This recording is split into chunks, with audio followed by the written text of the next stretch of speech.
Internet is what we're interested in.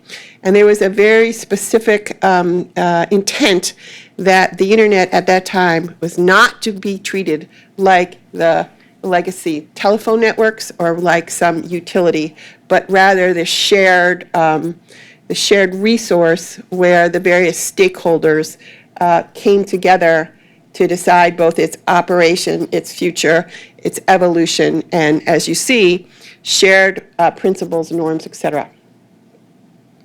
This is an important beginning that we keep in mind. This declaration was signed by heads of state around the world, most of the nations of the world. I always point to it because there was indeed an agreement. There was an agreement that the internet was a different phenomena and that its governance, the way it would evolve, and the decisions that had to be made truly were to be multi-stakeholder. Now, you've heard that word a lot, and the meaning of that word really comes from here. So over the years, almost 10 now, and we're at WSIS plus 10, you're going to hear that lingo. This conversation has gone on at various levels. Many times in my view, amongst a sort of defined group of people who come together and have this as their agenda item. Clearly, people from various governments, from stakeholder groups that have evolved. Civil society has organized itself. The technical community organizes itself. The Internet Society is quite active in keeping and including and growing the technical society that is involved. The human rights organizations have, over time, seen that this is an enormously important issue for them. As we know from the events of the world, the rights of human beings are as precious on the internet, around the internet, about the internet, as they are in any other area. So you see all of these folks coming together in a way to talk about what are the shared values, norms, and how ought we think about, I like to say, governing ourselves on the internet, not governing the internet. I get very worried that when we say that, we assume some sort of governing body, and that has never been the purpose, the intent here, nor do we believe is the way we need to go. Okay, so there's a start. As you all know, and I don't really need to talk too much about this internet is an ecosystem of parts and pieces of which make a network of networks that's globally connected, that allows a user here to get any place else. The intent is that communication, that what I do here reaches you wherever you are, and you receive it, and you can go any place else in the world to move that information around. What makes it very different, we had this fabulous presentation yesterday, which I would love for you to have by our Chief Internet Technology Officer, where you could see how the bits move around the world, right? It's a decentralized, not a point-to-point, it's decentralized system of information moving from network to network. It's diffuse, it's resilient because it is not about one network connection here to there, but it's server to server, and it has numbers and names that come together in a very unique way. So the naming and the addressing of the internet is very specific and unique to the internet and needs to be understood in order to understand much about the internet, about the way it actually operates, and upon what networks it is able to move around. Basically, any platform that allows this IP protocol to move across the world. It has to do with voluntary interconnection agreements. It has to do with voluntary norm setting. And it has been probably one of the most phenomenal human undertakings that we can describe. When you think about what has here evolved. We take it for granted right now, and I guess it's our job at the Internet Society to say, don't do that. Do not take this for granted, because it is a phenomenal creation of human beings whose intent is to be connected and interconnected. Without that connection to be moderated, mediated, censored, or decided by anybody else but yourself. I feel very passionately about this. If we forget that that's what this medium does, we start to walk back into a situation where we start thinking about this as some sort of utility that, delivers what, electricity or something. That's not what this is. This is a medium that allows for the creation of connection information. We know on top of the layers of the transport and the layers on the application layer that human beings have now created some of the most advanced means of communicating, creating, and connecting that we've ever seen in the world. So when we started thinking about governing ourselves on the internet, look at this ecosystem sort of map. And so the standard issues we talk about are the open standards development, the naming and addressing, as I said, the local, regional, national policy making, education and capacity building, the users and how they play into the ecosystem, and the shared global services and operation. Sort of a traditional way of thinking about the ecosystem. Of late, I think we have to see circles around circles, because the conversation has become bigger than that. It seems to now include many other issues that fall into this bucket called internet governance. So much so that I think we are blurring our ability to do good analysis. And that one of the things I know we've just talked about is sorting through and teasing out what is the analysis we ought to do about this idea called governance. There's a number of very good papers that have been written. Vincerf actually wrote a very good paper last year that I highly recommend.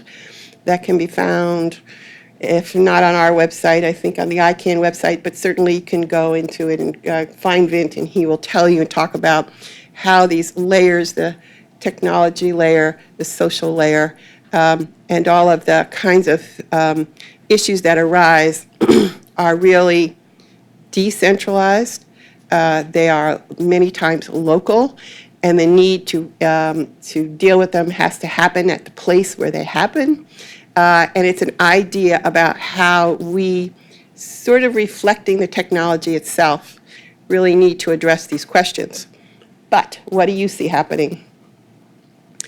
And what I see happening, every government of the world is now lining them up saying, well, we have our processes for dealing with these issues, so we think we should deal with them in the way we deal with them. And there is a tension between the nature of the internet and how it evolved, grows, and innovates, and thus how we govern it from a technology point of view and from a social point of view, and the needs, wants, desires of various governments. Legitimate in many cases, and sometimes, in my view, not legitimate. So what you're seeing playing out right now is that tension. And the big players, in my view, are the users themselves, the investors, the big companies now that have invested much of their talent, money, and treasure in various applications on the internet, and the governments of the world individually, and then as governments writ large. And you could see this tension that is playing itself out in numerous forums around the world. The challenge for us who care about this is to be able to articulate a framework for governance of a medium now that touches just about everything in the world. So think about it. So everybody, no matter what they do, from a social media point of view, to medicine, to cars, to financial services, to governing itself, is touched by the internet. and wants to use this medium for its purposes, for its economic purposes, social purposes, governmental, political purposes. So that makes this thing, the internet, central to many conversations that it was not central to before. And it means that sorting through what are we talking about when we're talking about using the internet for healthcare, using the internet for education, using it to communicate, using it to organize, using it for political activity. How are they all different? And how need they be treated differently? And what does that mean about this idea that, oh, if we could just capture this thing called the internet, we could control everything else? And there is that kind of sense you get from folks saying, well, if we could just figure that out, then all the rest of it we could control, we could regulate, we could make it neat and non-chaotic. And I've heard that word. This is all chaotic. It's not making sense to us. So here it is. So this is our idea about, yes, there's a lot of interests, a lot of people, users, inventors, business, governments, labs, technical folks, everyone involved in using, creating on, and expanding the technical nature of the internet around the world. I suspect when I'm through with this presentation, you will say you didn't tell us how to fix it. And you will be right. We have some ideas about how we ought to face it and how we ought to think about it, but it's almost a wrong kind of conclusion to think there's any fixing it. We are in an ecosystem of which there are different parts, of which there are different solutions depending upon what it is we're talking about. And so it is indeed complexity, and it cannot be simplified into 4 rules that we could all follow, and then everything would be neat and tidy. I think of the debates that are going on now. If you think about it from a public policy point of view, a lawyer's point of view, my own daughter's at BC Law. She just went through her cyber law class, and I was very interested in what the syllabus was. What are you learning about right now in law with respect to the internet? And I'd ask you the same here in your public policy program. From what point of view is the learning happening? From where are you sitting thinking about this issue? This slide thinks about this issue really through the lens of WSIS and the UN point of view with respect to its involvement with the internet. And I say this very carefully because it's one point of view. It's one point of view. And it has to do with the notion that in 2005, the heads of state decided that the internet should not come under the auspices of the International Telecommunications Union, which is that part of the UN which has oversight of international interconnection of telecommunications networks. That was a lot of words, but you know what I'm saying. All of those networks, at some point the world decided in a good way that they should be interconnected, and the ITU became the place where that interconnection, those protocols, norms, regulations took place. Think back, you will remember that nations paid each other to deliver traffic across sovereign lines, to the point that there were some asserted, I was part of that era, that these were actual trade barriers to the ability to communicate and to have information flow across borders. So if you look back at the 90s and what the WTO was all about, it was all about taking down those barriers to interconnection of telecommunications networks. At the same time that was happening, the internet just took over because it went wherever it wanted to go. And that regulatory scheme of measuring traffic and paying for the delivery and initiation of traffic just has disappeared. That, by the way, is an underlying political tension with respect to the way the internet now operates, because there are no toll booths, and there are certainly interests that would very much like there still to be toll booths on the delivery of traffic across sovereign lines. That's a little bit of an asterisk, but it's worth just saying. So if it was not going to be, the internet was not going to be part of the ITU mandate, where would it be? And it was at that time that the IGF, the Internet Governance Forum, was born, okay? So if you look back at the definition we talked about initially, private sector, civil society, and then, as I said, human rights folks and the technical people, where could they come together to have this conversation? And the Internet Governance Forum was born. I think we're on the 9th one at this point. So over 9 years of these 10 years, this forum has met all around the world, and it has done some very, I think, valuable and beneficial things for the world. It's brought people together to talk about these issues. The development of the internet is very uneven in various parts of the world, and it has allowed the exchange of information. It has allowed community building. It has allowed advocacy building for what folks think they need, and allows people to learn and get capacity to deal with the issues locally. However, the Internet Governance Forum is seen as a global event, and because of that, its strengths and its weaknesses become fairly clear, and that not everybody can get there. It's expensive to do, and this can't be a place where you're actually going to reach decisions, because it was not meant for that.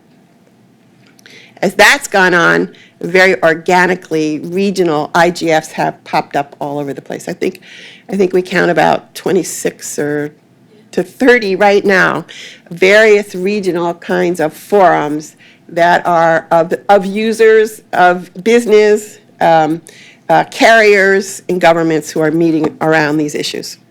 There is still, however, a big question mark. Can they decide anything, or are they just talking?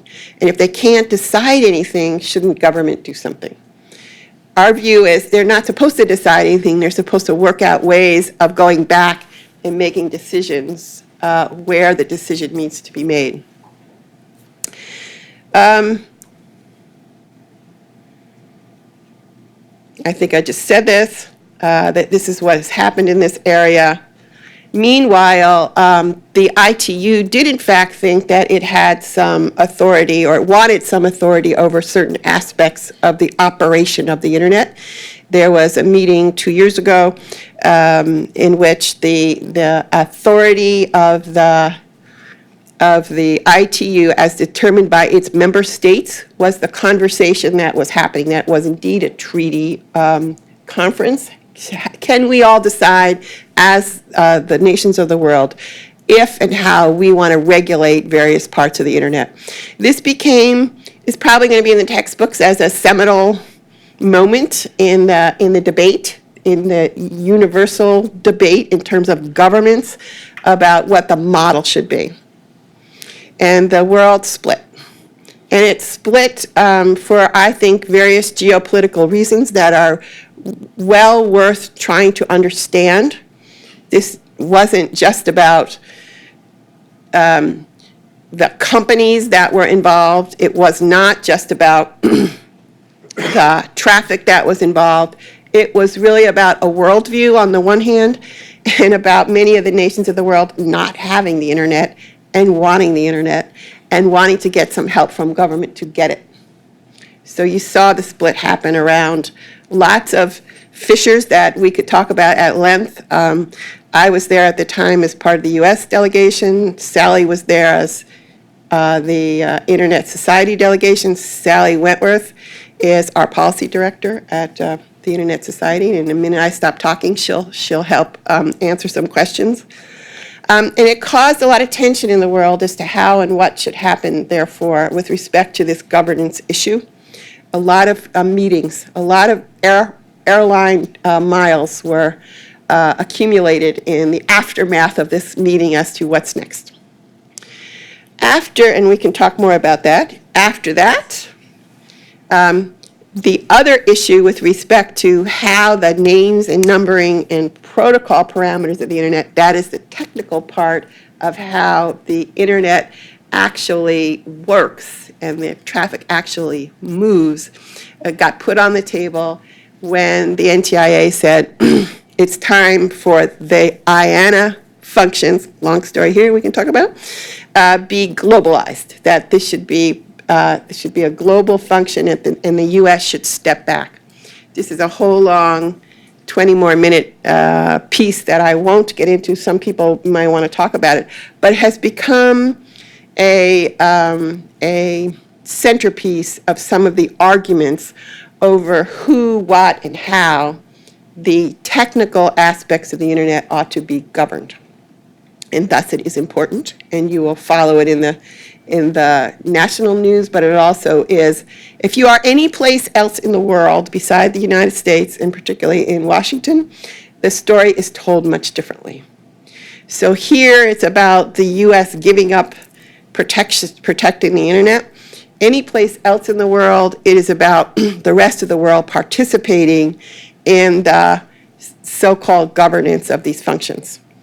And all the nuance in between is where all the arguments lie as to what that means, how that would be done, why ICANN and IANA has anything to do with any of that, and it's a long conversation. Okay.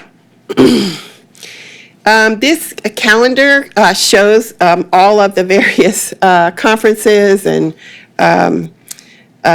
places that I know I will probably be at in the next year, and many of you may be as well, where this conversation is going to happen. There will be a high-level meeting again at the end of this year, the WSIS plus 10. So I'm still now in the UN sort of context, all right, about what do governments now think about how one should go about this governing of ourselves on the internet?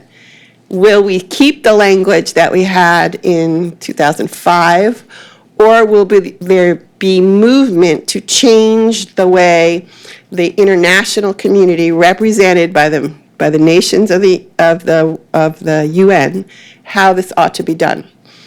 There will be an argument over the right models. There are already proposals out there that would fundamentally change the way WSIS was established in 2005, with calls for this whole function to move under the General Assembly of the UN or under the ITU. And there are a lot of implications of that we need to sort through over the next months. I am going to stop. This was a very, very fast, very, very high level sort of, here's the landscape. I think we would do best. You came for a reason. You have some things on your mind. Most of you probably know this background, and I'm sure you have things you would like to put on the table. And so I thought, since Sally is here and there's others in the room who I see know some things too, we could open it up for discussion.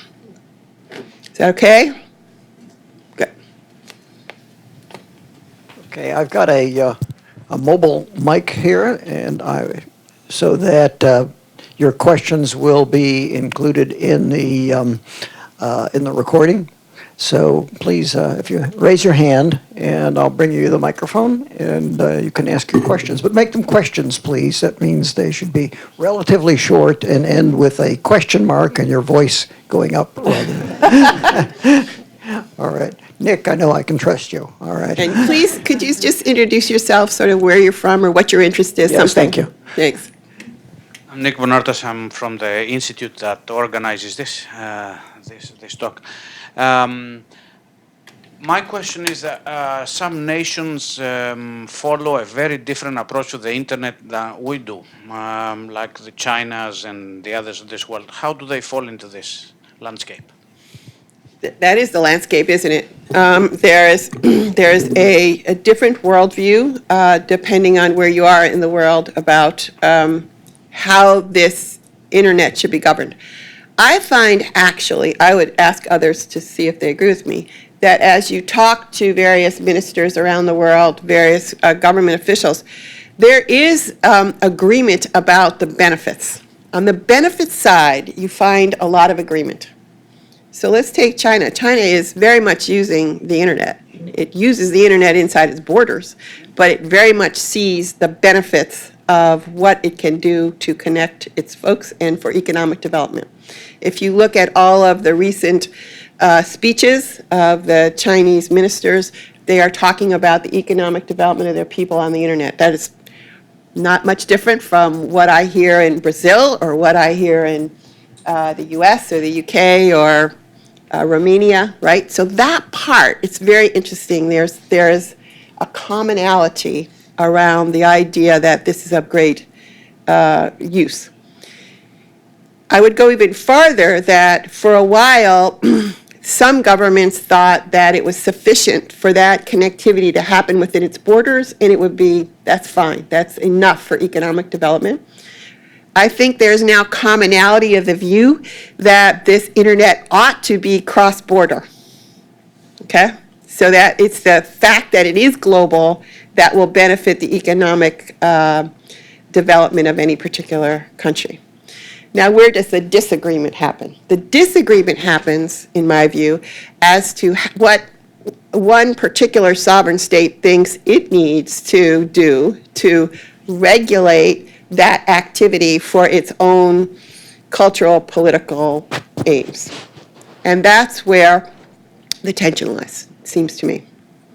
Now, where inside the border, a country says, we will do X, Y, and Z because it's in our national interest to do X, Y, and Z here in this sovereign state. You know, it's hard to say you can't do it that way. We don't think it's going to result, from the Internet Society's point of view, in the optimum benefit of the Internet.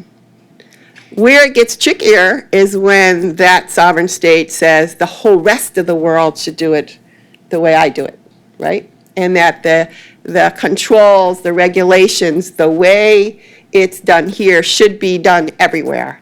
And that's where the tension is arising, in my view.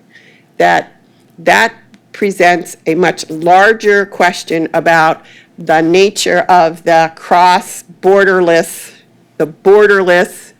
global nature of the internet itself that lies at the heart of its benefits. So I'm being a little vague, but I think that's the argument. Thank you. Another question over here.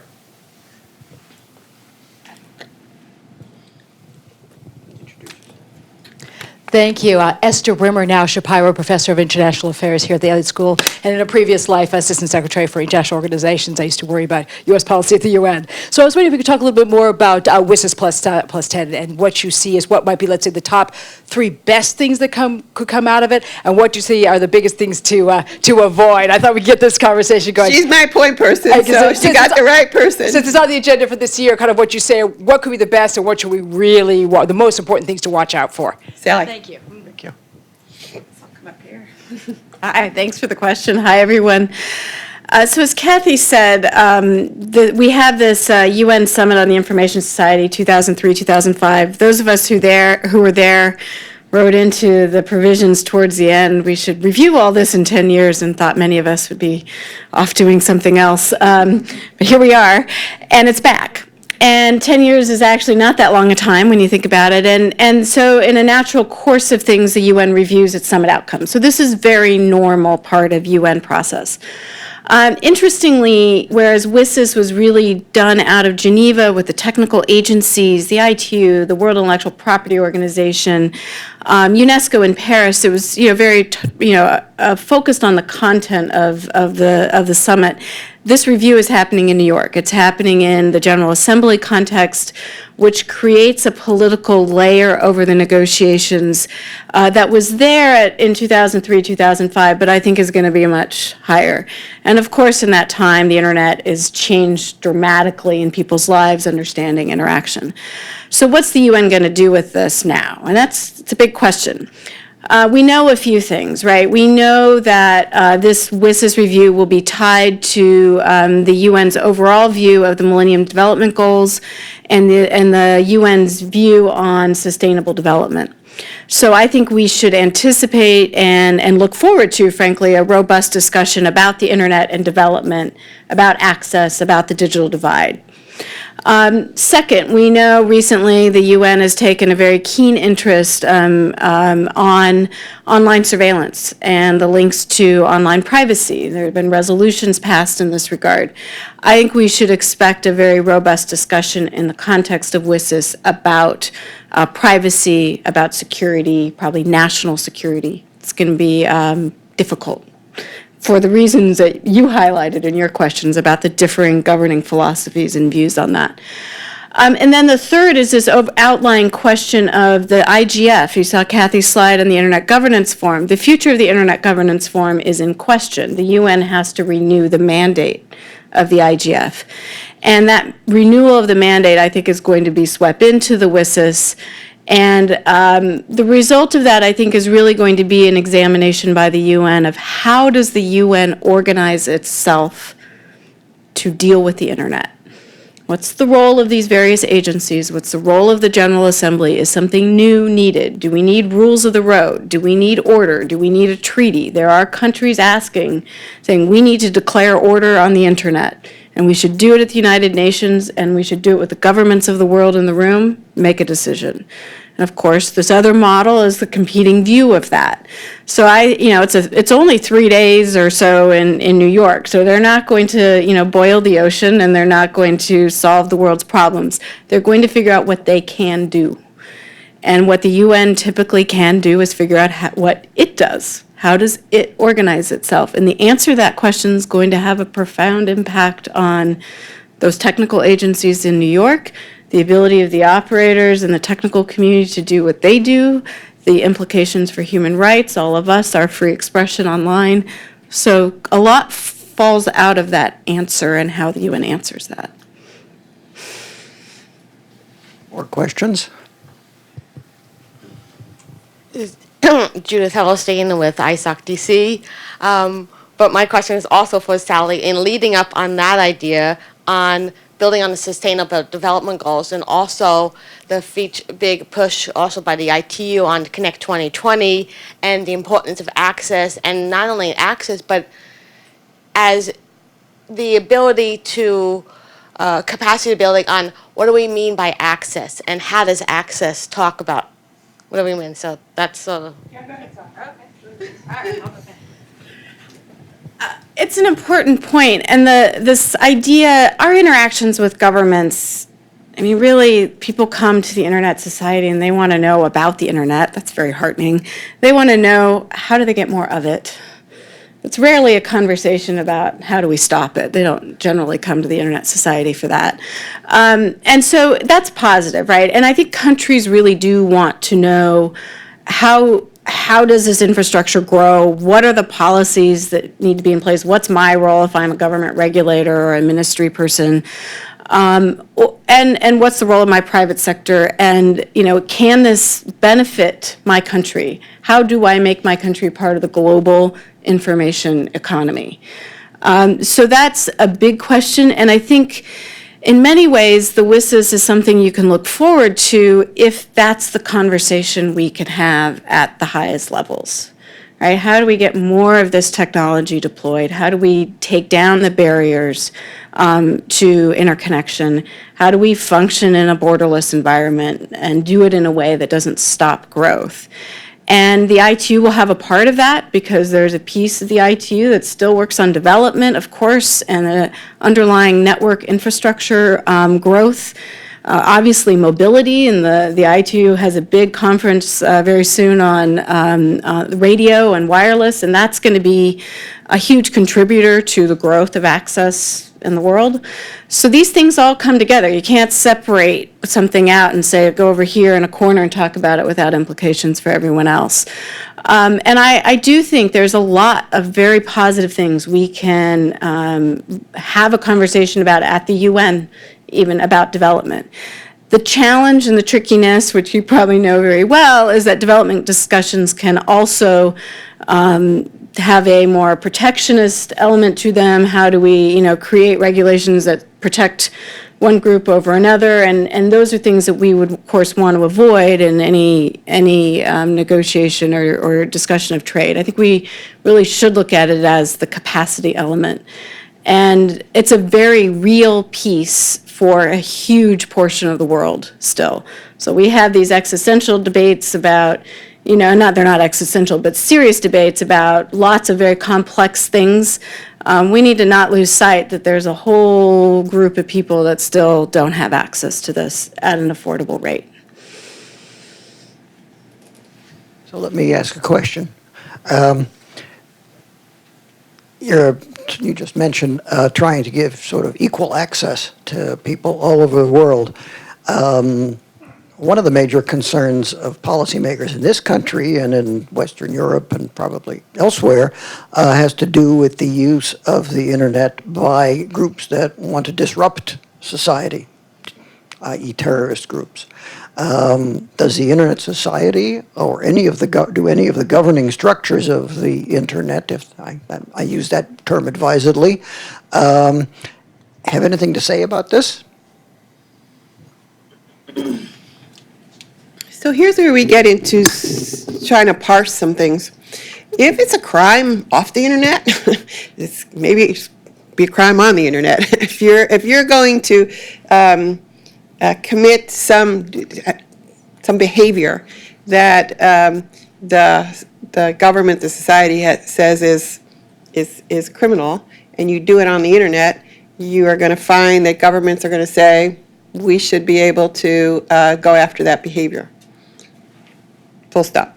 However, where I think we have weighed in is when we look to the technology itself for the solution.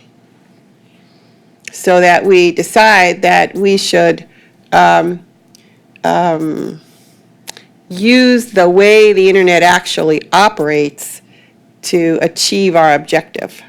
So block the data, censor it online, surveil. That is where we have weighed in to say that when you use the technology or change the technology or act in a way that is not transparent with respect to the way the technology is supposed to act, that is something that we need to have a public conversation about.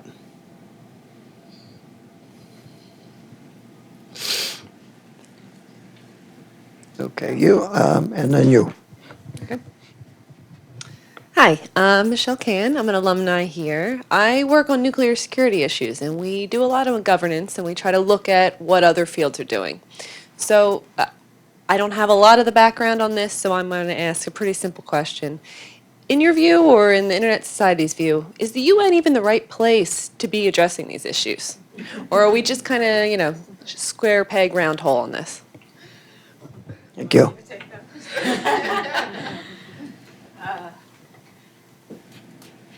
Gonna duck that one. Huh? That's a long subject of debate. In our mindset in the U.S., I think there's more of a skepticism, healthy or not, of the UN. I think we should say that out loud. It is the case in my experience in talking to governments, maybe certainly outside the U.S. and maybe even outside of Europe, where that skepticism of the United Nations in general isn't the same. They look to the UN for many other things of import to them, right? So if you're looking at, environmental issues, or you're looking at refugee matters, or you're looking at any host of activities that the UN is engaged with when governments are looking to them for expertise or assistance or whatever, that's a very normal, why wouldn't you look then to the UN for this thing that you said is so important to us? So I think when we ask that question, we have to at least start with an understanding that we're coming at the question from very different places. From our view, we do not believe that the UN is the place, certainly, to operationally manage the internet. The technical operations of the internet take place in a lot of different places, networks to networks, standards organizations at different layers, different groups involved, and it's not just where you show up at one place and you do all of the internet. And so the UN doesn't have an operational role, in our view. But there have been good discussions. If you think about, there's been some very good work by the UN Human Rights Council on human rights online, right? There's very good work in UNESCO on free expression and media. There's good work at the ITU on development and how you create the infrastructure environment. So I think it's a balance, probably, but I don't think we would say you go to the UN to manage the internet, and we would never say that. But there's a role for the UN in the conversation, I think. I think, just to say one more about this, because I think the heart of this is whether governance should be a top-down kind of approach. And so the danger of going to a global organization which has authority to do things is that we'll start to shift this decentralized idea of governance to a top-down, let's just decide it up here, and everybody follow the rules that we set. And we've actually seen some of those kinds of proposals right now on the table. So that's what I think our concern is. As Sally says, there's some very good work going on in parts of the UN, but it's not meant to say, we decide for all of you, and now you do it this way. So just to put that little gloss on it. Thank you.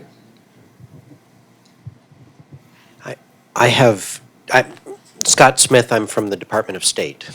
I have two questions and a brief comment for context. I'm interested in convergence as it applies in many ways. So countries, sectors of the economy, different policy topics that used to be comfortably separate are now affecting each other. And I wonder if you might comment on the second graphic that you put up where the expanded policy topics around internet governance. How far do you think these discussions should go, or how should the discussion on internet governance relate to the discussion on some of those other topics? And my second question, it seems like one of the tensions is time, that the rate of change of technology and the rate of change that governments have and international institutions have been comfortable with are very different. And if you might comment on that. Thank you. Yeah. So I'll start with the second, because I think it's such an important point. The internet itself, as the internet, has a lot of self-governing properties. Because it is a confluence of so many different interests who then have a common interest to communicate, it sorts things out a whole lot faster. We've had this conversation around privacy. It sorts itself out faster by the users themselves than it could by a governmental process.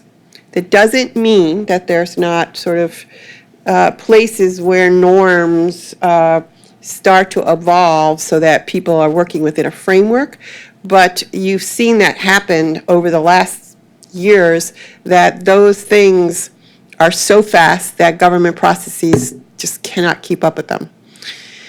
Now, if that has to do with, again, criminal activity and things that are harmful to people and property and warfare and all that. Governments have every right and responsibility to step in and figure out, well, what do we do about that? Where it has to do with commerce and with culture and with the societal way we operate, it's been enormously interesting how it is rather self-regulating. So on the convergence issue then, so it's a funny word, convergence, right? Because it assumes that there's two things that are coming together, when in my view, there's a completely different thing that's happening. It feels like convergence, but actually it's a different way of doing what you did before, maybe, or doing something altogether new. So we're in a very challenging time. That's why schools like this are important. We need some new thinking. I get very worried about bringing old rules to new problems, old models to a completely different way of doing something that mankind decides they have to do. So I guess maybe that's a radical statement, but I worry about that word convergence because it assumes that you can put two things together, 2 and 2 equals 4, and if we just get that done, we've got it finished. And it's a much harder problem and a much simpler problem. That is, how are we going to operate in this very different world that operates differently? And I think that's happening all around across the disciplines. The medical schools are finally going, I think we better figure out how this has changed everything we do, or how it is changing. I was watching the car manufacturers, they've got the whole car digitalized. There's new issues that arise with that.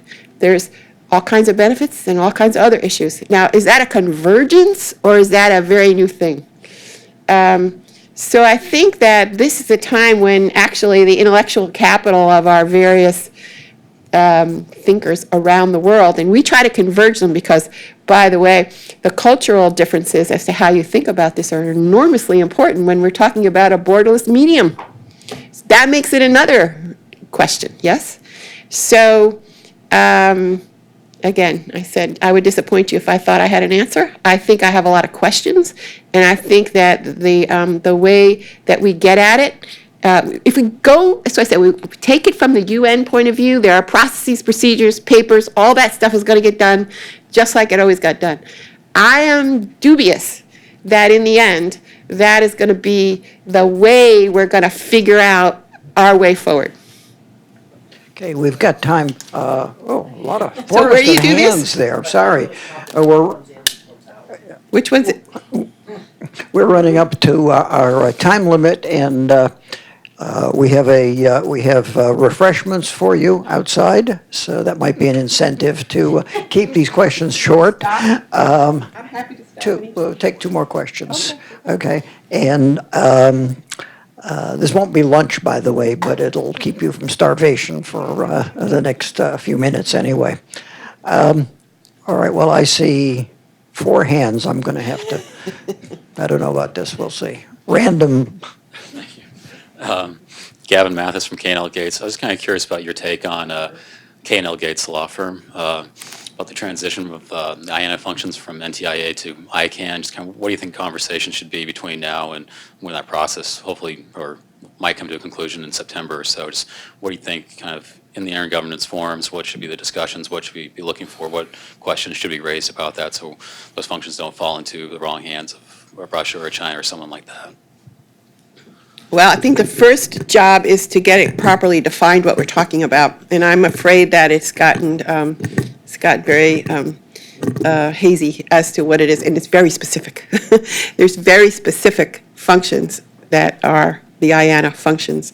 I suggest that you go on the website to iana.org, look at what we're talking about, names, numbers, protocol parameters, and start to understand what part of the internet, and it's only a part of the internet, it's the names and numbering of the internet and the protocols that tell you what to do about those things that are under consideration.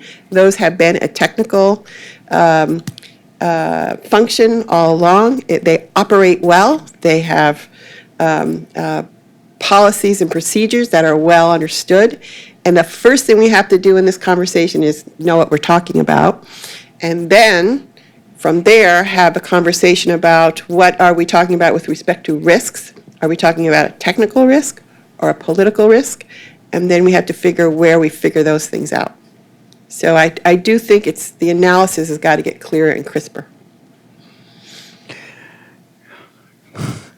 Try to be Solomonic here.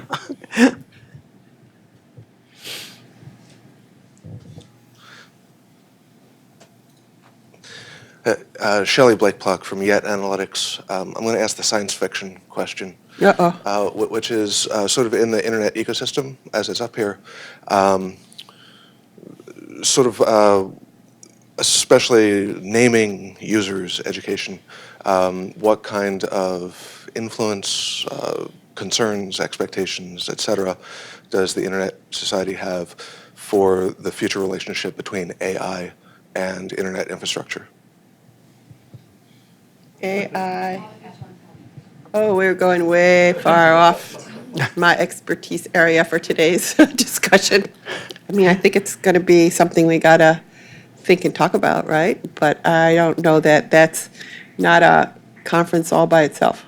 So. All right, we'll take one more question.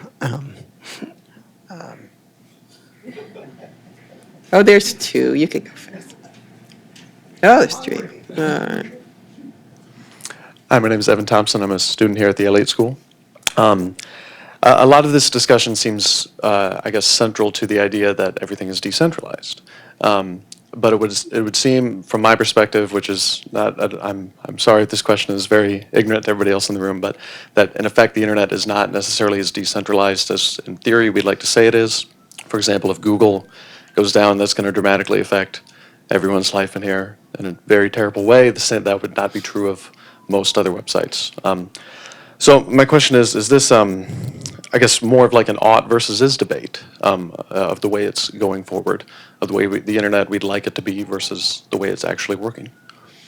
Well, with all due respect to my friends at Google, it is not the internet. It is an application on the internet. And there will be others who will challenge Google and say there's another way to do what you're doing. There's another way to do search. There's another way to do the functions you're doing. And we will find that there will be, because the internet is what it is, we will see some tension around these various players who are on the internet trying to present the new thing to you. It is not the internet, however. The internet is the underlying protocol that allows information to flow freely around the globe. Google says what it's doing is organizing that information, but it is not the internet. So, and it is decentralized, and it is worth understanding why and how it is technically to do that. A great tour to take is out to go to Verizon out in Reston and go take a look at how the bits are moving around the world and how something gets from you to your cousin in Italy. And it takes all kinds of paths, and it's resilient as all get out, and it's one of the most amazing things you watch, and that's got nothing to do with Google. So I think this is an important difference that we really have to understand as we're having these debates. Can you have a conversation about one application provider doing everything in a way that's going to affect everything? And so we have some issues around that with respect to competition, with respect to, user friendliness, all that. Of course you can, but that's not the internet. So with that, I think I'll end. Okay, well, Thank you let's very have much. a big hand for Okay. Kathy Brown and Sally. So as I promised, there are refreshments outside. I think the table is just outside that door. Please enjoy. Will you be able to stay around and?